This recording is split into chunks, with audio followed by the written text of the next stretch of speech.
School, where we introduce entrepreneurs who are passionate about their business and have shared their story in our guest blog, shareyourstories.online. Today, we'd like to introduce you to Victoria Lorient Fabish, who is a registered psychotherapist, author, speaker, and relationship expert.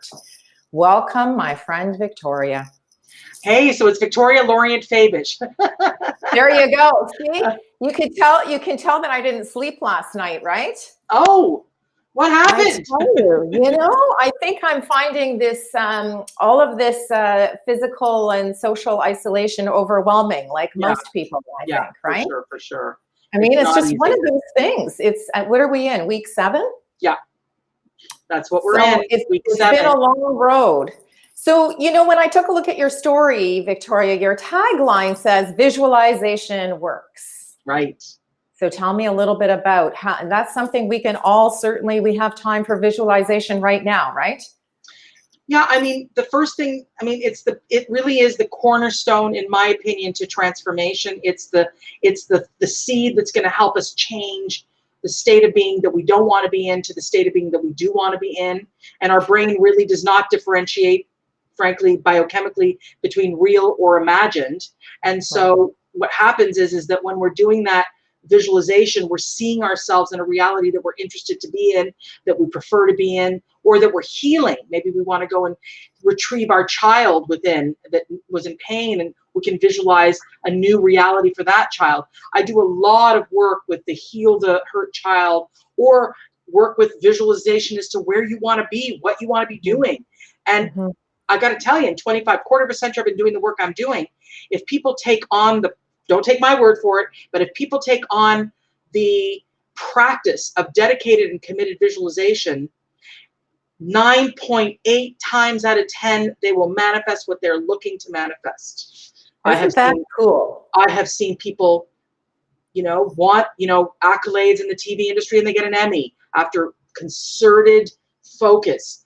Shift their partnership situation, shift their work situation, feel better about about the child that they feel within themselves was harmed or hurt or bullied, and working with that visualization, it's game changing.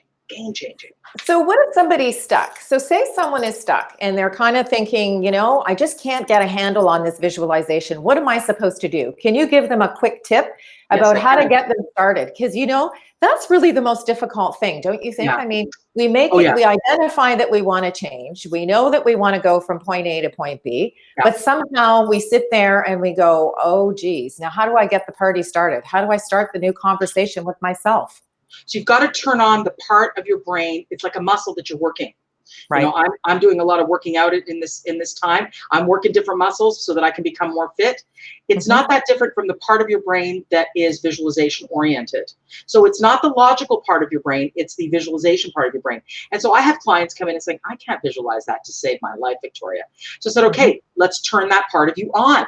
And I start with, can you see a blue house? Yes. Can you see a purple pathway? Yes. Can you see a green field? Yes. And I start to have them put this image together. Can you see, and here's a really good one, ready? Can you see a pink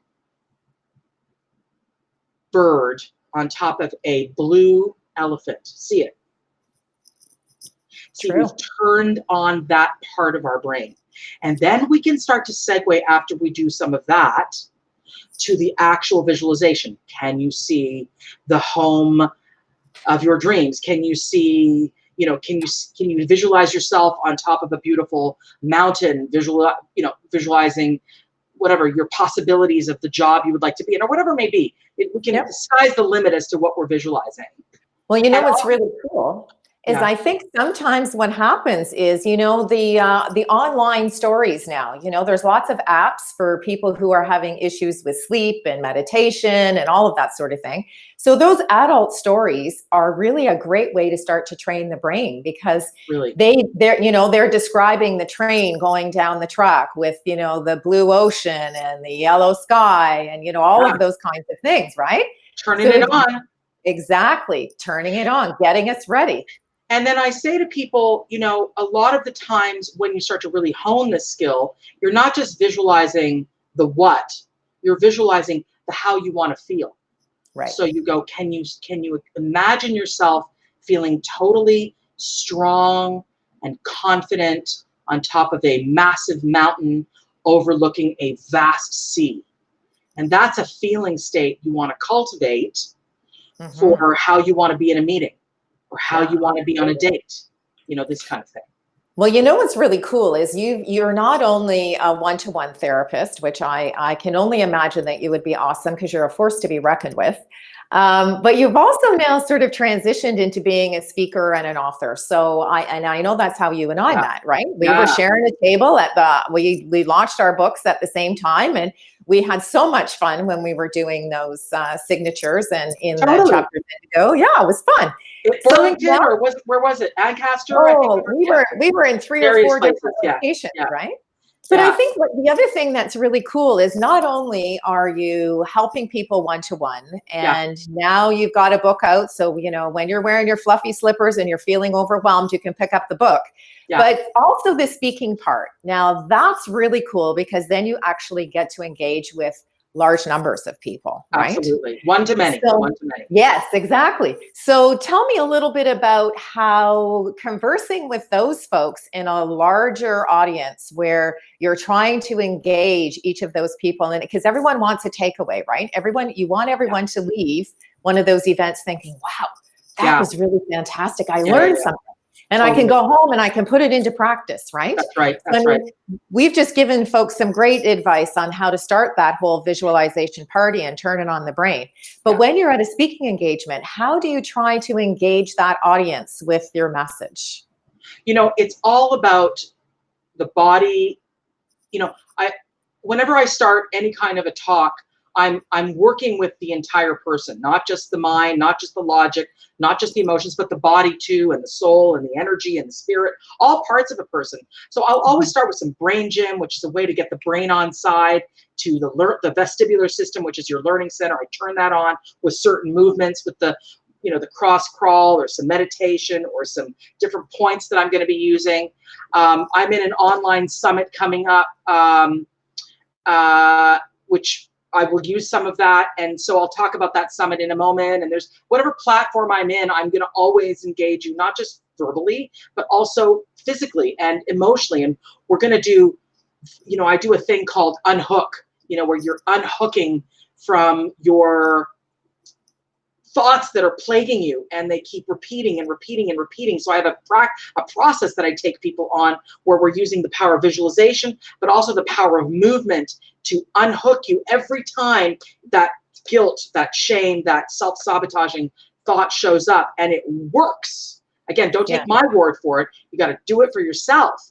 And activate. What's really cool? Yeah, that's the thing, is taking that step to actually not only engage the brain, but to go to that extra level and go, okay, I know this feels a little woohoo and I'm feeling a little uncomfortable, but that's the whole idea, right? Getting people outside their comfort zone is when the magic happens. Absolutely. Absolutely. And, and you don't have to be stupidly uncomfortable. You could just be mildly uncomfortable, and I tell people, dip your toe in and keep moving. Give it a whirl. And keep moving and keep moving. Yeah, you got to start somewhere, right? You just have to take that initiative to take the first step. And once you've taken the baby step and it starts to feel a little bit more comfortable, then you're ready to kind of like dive into something a little bit more fluid. And it's possible. It's all possible. We do not have to be at the mercy of what we learned growing up. We do not have to be at the mercy of what we were trained to think. We can forge a new way of thinking, which is all about finding your self culture, not your family culture, not your culture, but your self culture. Who are you really? And that's courageous to do. And that at this particular point in time where we're all trying to navigate a new sense of normal, how important is visualization? Because, like you, I mean, I'm not a psychotherapist, but I'm an entrepreneurial coach. So I'm working with some folks that are really navigating some really challenging times. Their businesses are being affected. You know, they're wearing their PJs all day, you know, they can't get that motivation factor going. Yeah. And one of the things that we talk about is how important it is. Positive mindset gives you positive results, right? Yeah. And what I'll say to people is you've got to go through the dark pain. Yeah. Honor it, acknowledge it, give yourself a time frame limit on feeling it fully. Yeah. And really embrace yourself, and then come to the other side of it through understanding that now I've acknowledged myself, and now I can start to transform my thinking through just, if you can't do it organically, start to impose affirmations, you know. Right. And I have 4 or 5 really good ones that are things like, shall I tell you a couple of my affirmations that I really, really love for people? Sure. So very simple ones. All is well. I am safe. You really turn off the fight, flight, freeze, and you turn on the relaxation response with these. Right. I am safe. All is well. Everything works out better than I expect. That's a good one. I like that one. Good one. Because your That's a expectation really may be good one. negative. So everything works out better than I expect. Well, you know, what's really cool about all of that, Victoria, is that it gives you an opportunity to turn on, it's like the light switch, turn off the negative and turn on the positive. Right. And, you know, one of the things that we do at the end of each of the guest blog series, which I thank you very much, so grateful for you participating in that, is that at the very end, we share 3 words of advice that we want to be able to impart on our fellow entrepreneurs or folks that are going to be making some sort of move or transformation. And your 3 words are, you have value. So tell us a little bit about that. So everything that I do, my reason for being, my raison d'etre, what gets me up in the morning is talking to people about the notion that no matter what circumstance they may have come from, that they are worthy, they are value, and that they matter. And as I said, my upcoming, I want everyone to tune in. It's free from the 5th through the 7th of May to my online summit, where I do a 1-hour webinar called Stop the Dim, Time to Shine, Disrupt Family BS. And it's a powerful, there's 22 speakers, 3 days, and you get it for free if you watch it live. If you want to have it evergreen, it's $97. It's like super inexpensive, but really powerful. And that's a summit coming up called Love Yourself, Then Come Find Me. And so when you realize that you have value, you will attract to yourself valuable people and valuable experiences. Well, that's really a great way for us to end our conversation today, because I really thank you for the opportunity to meet with you, because it's really been really great to get to know you a little bit better over the last few years. So I'd like to thank you for taking the time to share your expertise with us today. And to you, the folks who are listening, thank you for joining us, because we introduced you to the person behind the logo in Keeping It Real. Thank you very much.